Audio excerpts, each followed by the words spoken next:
How is it going, everybody? My name is William Shatner. No, it's Murray. How's it going, guys? It's MrScaryMuffin here, and I was wrong. I'll admit it. I'll be the first to admit I was wrong. I thought that the rest of DSGL would be only 5-point push maps, and I mistakenly thought that CP Gorge was CP5 Gorge. But instead, as you can see here, we are indeed in Gorge, and we have about a minute to set up, and I actually think running NG on that first point is not a bad idea. So let's go over this. I'm gonna throw down. I love playing this map on pub, and I play NG on defense for the first point mainly. Sniper is also not bad. That's just because there's so many places, so few places actually for people to come in through, and you can really shut down almost all those slots pretty easily. The sentry will deny the direct front door. Hello. And you can also set up the teleporter, which is vital for getting your teammates back real fast. I'll just leave it at that. You guys can take a look. This is roughly my setup. I'll have the sentry gun watching only this door and that door and this door. I try not to have it looking in the back because then people can try edging it and it will distract the sentry. And I do block it with the dispenser as well a little bit. This side is a little bit open for people to come on in. Soldiers and demos can jump over past the sentry and try to attack from this side. So you need somebody over here guarding it. Typically your demo over here is not bad because they can just lob grenades over that hill. Having your combo near this door is also not bad. Also watching this upper ramp here areas, your combo. Your soldiers may want to take up this high ground area. That's also not too shabby for the beginning part, just shooting down. Just forcing that Uber out the gate right off the bat so they can't take out that sentry too fast. Remember, it's all about time games. I wouldn't worry about sticking too forward. I would actually pull the fight back into this area after that initial Uber is through. Of course, you have this little house area. Again, a demo or a soldier here would be great. Scouts would love to run in and out of this area. All you have to do really is, I wouldn't be stuck in here. Do not put your medic in here. This is a terrible place to get stuck in. Medics up here also very bad, even on attacking, just because there's just nowhere for medics to run over here. A lot of times you'll see the Uber coming here, but you see the sentry watching this door here actually makes it incredibly hard. And as long as you have a scout or a soldier here backing up the engineer, it's going to be pretty good. You don't have to dedicate too many resources to handling this area. This area denial by this one sentry is going to be very, very strong. As long as you have one person backing up the engineer and you have somebody covering that entrance and somebody covering that entrance with your combo, your medic can stay around here. He'll be fairly safe, and you guys can hold this push really hard. And the only thing you really need to do is force the Uber or keep the Uber away by bouncing either with soldiers or sticky traps or something, just bouncing their Ubers away from the sentry, or just having the engineer pick up, run away, and then plop it back down afterwards. Yeah, it's going to make it really hard for anybody to get through this initial area, but once they do get through, they'll probably will cap. You'll have to back up all the way. Sentry after this is probably not as good, although a sentry placement right here is not too shabby, but there's just way too many ways to get around that sentry once that first point is capped. This second point is a lot harder to hold, which is why you want to stall as much time as possible on that initial point. You want to buy as much time as you can. And defending here, I would say sniper would be a very good idea. Just be able to watch all those doors. Even on offense, sniper would be a pretty good idea, just because there's so many places for the sniper to rotate and just try to get a pick. Knowing that, you want to keep your defensive medic fairly safe. Charging up near the spawn area over here is a good place. Just having people run slightly back, connecting there. Your scouts will be running in. Must call out, if your opponents are running sniper, must call out where that sniper is so your medic knows where he can be safe, where the sniper cannot get him. If the sniper's upstairs there, the medic wants to be out of there, does not want to be anywhere where the sniper is. And your soldiers should be jumping up constantly. Demo should be spamming in this area, just keeping people in. Your scouts should just be dancing everywhere here on defense. Yeah, I mean, because it is a attack defense, you can run slower classes like heavy. You can run pyro if you want to. You can run a lot of different things. You can even run spy just to try to stab the medic and buy some extra time to prevent that Uber from coming on in. But most of all, you have to be sure that you're not running too many support classes. You have to have people who can get frags in a foray and in a big little scrum. You need to have people who can kill people in a head-to-head battle, not people who can just sneakily stab or sneakily headshot. I would not suggest running more than 2 utility classes at a time. Have to have people always on guard. It would be very tempting to put your medic over here while you are on guard, and you'll feel safe for a bit up until you get double jumped.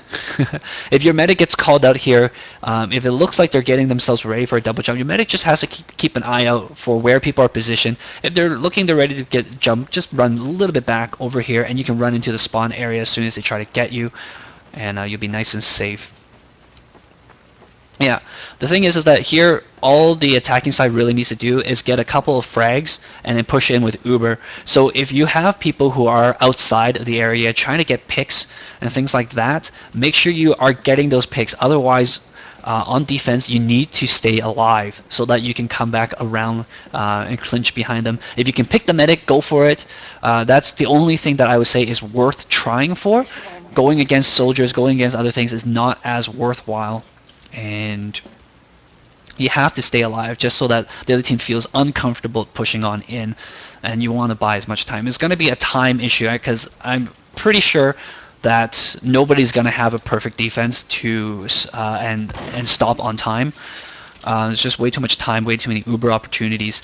So what you want to do is you want to delay their push as often and as much as possible. All right. So that is that for defense in my mind. Let's go on to that there offense. I'm gonna wait for this round to end, and yeah, setting up that sentry for that first point defense I think is gonna be pretty crucial. It's a little unorthodox, but I like that strategy, especially for a DSGL. I mean, all you have to do is maybe just put right there, maybe. That should be good enough. And you can run back to update it, upgrade it. Yeah, I did so good on defense. Whack the sentry.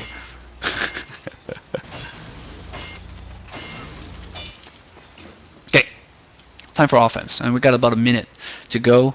And yeah, let's switch over to scout, and you guys can take a look at what I think about offense. Pushing out here, like I said, sniper is not a bad idea for offense just because there's a lot of good sight lines.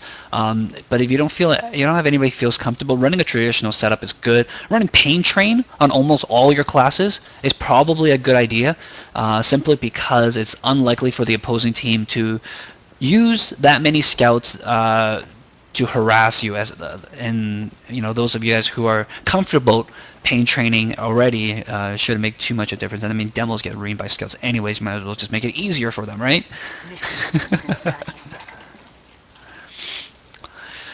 I don't know how useful these preview videos have been. If you have found them useful or not helpful, leave a comment. Let me know what I'm doing well, what you like about it, what you think can be improved. Comments are always great. And again, if you guys enjoy my videos, subscribe, give a thumbs up, all of the above, none of the above, whatever. It's cool. Alright, pushing out of the gate here. I recommend pushing out of this upper area. There will normally be sticky traps coming out here. That's the only thing you really need to watch for. But coming out this side allows you a better angle to deal with the soldier up here. Whereas if you come out from this side, you have a bigger jump. And you can get denied on your jump easier trying to attack the soldier on that roof. If you have a sniper, of course, sniper could come out this side, but there's normally a scout watching over here. That's kind of the flank around. Ideally, you won't be able to really push in this area, I don't think. Best places to push in is usually around the sides, just so you get a better vantage and you're not going to get flanked or pincered. And having your medic approach this side gives you the option to push in that way, and this way. That way you have 3 ways to push in depending on what your scouts see in the beginning. As I said before, having your medic run up here is not a really good idea. I don't really recommend it. Sometimes you might need to, but I really don't recommend it. You really do just want to be able to bust through that front door. Having almost everybody else running through that area is actually not too bad. You get this back area that you can get through, and it's a nice way to get around and behind the enemy team and get some picks if you need to, if you can find where that medic is. For the most part, once you clear off a couple of people, if you already took away their Uber or you succeeded in Uber clash, taking this first point is not too hard. The only thing is that that sentry really can make a big difference. I think that's my idea. Or a heavy. Sentry or heavy. Heavies are essentially mobile sentries. The difference is that having engineer with a teleporter makes a big difference, and you can get defensive soldiers up on those roofs, or you can get offensive soldiers up on that roof as well, just shooting down, protecting your scouts, capping. There's no real... I mean, you can try to push forward after you before you get capped, but there's no super big advantage in doing so. The next point is so far away that it doesn't really matter. I do recommend after you push to go through this door. It's a little bit bigger and you don't have to worry too much about sticky traps because you can see more this way. You have the option of running up there, running through there, and running there. There's more options running through that way. Going through this way, you kind of have this little blind corner coming on in, and this vantage point with that upper ground giving advantage to the defenders is not as sweet. Coming around here, watch out for soldiers and demos coming in here. The best place, of course, is just to jump down from here and you can get behind anybody who is forward. My personal favorite attacking route is through the door this way, and if there's no sentries or anything, you can just push your entire team all the way to the enemy spawn and spawn camp them, and that's essentially what you want to do for offense. And you see, you get like 10 minutes, 9 minutes to do this cap. It's a lot of time, a lot of chances to try it. But ideally what you want to do is you want to make this approach and spawn camp the hell out of them. Just being able to guard the sticky trap there, soldiers guarding there, or vice versa, whatever. And then just drop 1 scout, 2 scouts over here to cap it. And that's pretty much the game. All you gotta do is get a couple kills, push your entire team forward, and just spawn camp them. And it should be relatively simple in my mind. Most people have played this map and should have a rough strategy of how they want to do it, but that's my personal take on it. It's my personal favorite method of dealing with this map. Alright, well, thanks for watching, guys. Again, if you enjoyed it, leave a comment, thumbs up. Till next time, guys, MrScaryMuffin. Ciao.